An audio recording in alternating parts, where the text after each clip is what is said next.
So what's today's topic? Today, this month actually, the topic is medicine mindset.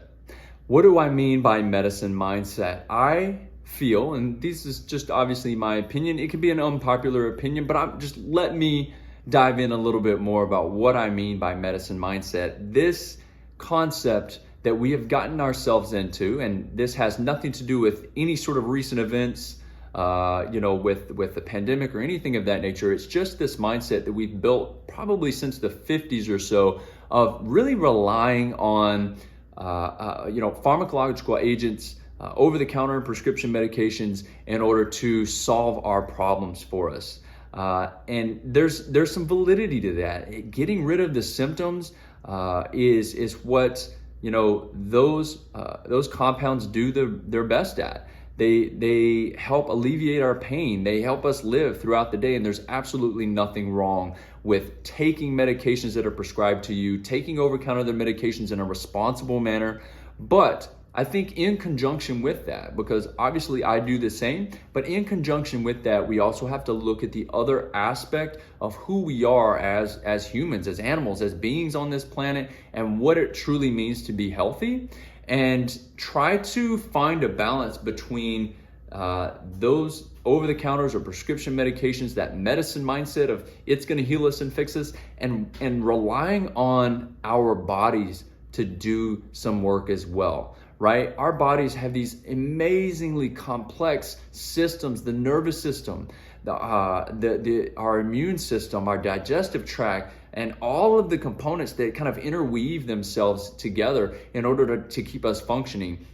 And really, with that medicine mindset, it seems that we've gotten into a mode of, well, if one of those systems just isn't functioning well, I can take something that will, well, at least make it seem like it's functioning a little bit better, or we'll make it function better until I have to take the next pill or the next shot. I know that there are some diseases and illnesses that are chronic in nature that we simply don't have an answer for or can completely fix. And it's obviously okay to be taking certain medications for those instances. But when it comes to other aspects of our life, such as cholesterol, for instance, and even type 2 diabetes, and all of the things that we are seeing that are chronic in our society now, can be managed if you trust yourself, if you have the right structure, the right type of guidance, and the approach, long-term approach and mindset to correcting those issues. We don't have to rely on medicines all the time. Western medicine has saved the world, but there's also a lot of knowledge to be taken in and to be utilized from Eastern medicine, from the holistic pathways that sound sexy on Instagram or on social media, but most people don't want to follow because the gratification, the results typically just don't show up as quick as they would when we're taking some sort of medication. And so what I'm trying to get across here is, whatever you're doing right now, if you have to take meds, maybe it's just you take ibuprofen every single day, right? Start to understand a little bit more about the what's and the whys on what's happening with your body and how you can overcome or at least alleviate some of those issues on your own. Because as we know, when we take medications on a regular basis, a couple of things can happen. The efficiency and efficacy can be lost, so we have to end up taking more, or we find ourselves becoming addicted to the feeling that it gives us. And that can go just as easily for some sort of narcotic as it can for something like ibuprofen or Tylenol. If it alleviates a little bit of inflammation in our body and we feel better, it's like, well, why not take it every day? But there are ramifications to taking something so simple and over the counter over the course of time, right? It can disrupt our digestive tract, and that plays a huge role in how our immune system works. And so in that scenario, we need to look at other ways of decreasing inflammation. Why do I have pain? What could be the cause of it? We know 2 or 3 things that can really have a great impact, and that is exercise, nutrition, and sleep.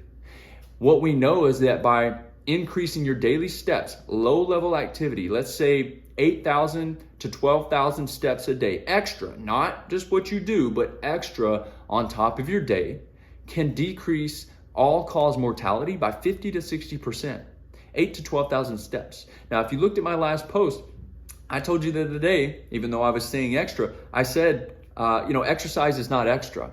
But that's exercise. That's a structured place and time that we're going to be and do something. But this has to do with just being more active throughout the day. If you are somebody who has to sit at a desk for a long period of time, I completely understand. I've had jobs in the past, even in the fitness industry as a manager or as a program director, where I had to sit at a desk for quite some time. This dramatically decreases how our body functions, from our lymphatic system, our digestive system, the way that our muscle tissues and fascial tissues work and run, and the way that can make us feel can be very deteriorous in a sense. It can really deteriorate our body and our mood and our energy. So if you are trying to lose weight, you're trying to sleep better, you're trying to overcome some sort of chronic pain or injury that you've been dealing with for quite some time, or even if you're dealing with something like diabetes, high cholesterol, high blood pressure, something as simple as walking 8,000 steps a day can dramatically decrease the problems associated with any of those issues or disorders. Now, more so than that, we obviously want to take into account how we're eating and how we're sleeping. And all three of those, exercise, sleep, and nutrition, play a huge role off of one another. We can't have one without the other. So what I'm trying to imply here is that even though we have a medicine mindset, as I call it, of taking pills or taking shots or using this as a way to alleviate our pain, whatever kind of pain it really is that we're dealing with, psycho-emotional or physical, we still have to look at the other aspects of our life to try to fix it long term, because those other items, those other things that we're using, they're simply masking a problem. It's putting a Band-Aid on a gaping wound, and eventually that Band-Aid's not going to hold anymore. If you want to know more, or you're interested in learning more about this topic, or you want to talk to me, please download the ECC app if you haven't already done so, app.ecc.fitness, or you can reach out to me directly. I am coachlow11@gmail.com or logan@ecc.fitness. Either one works. They all go to the same inbox. I would love to discuss this with you a little bit more. I hope this wasn't too preachy on a soapbox. This is what I do. This is what I love. I want you to be healthy. I want you to understand more about who you are, become empowered, own your health, optimize your body and life. That's what it's all about.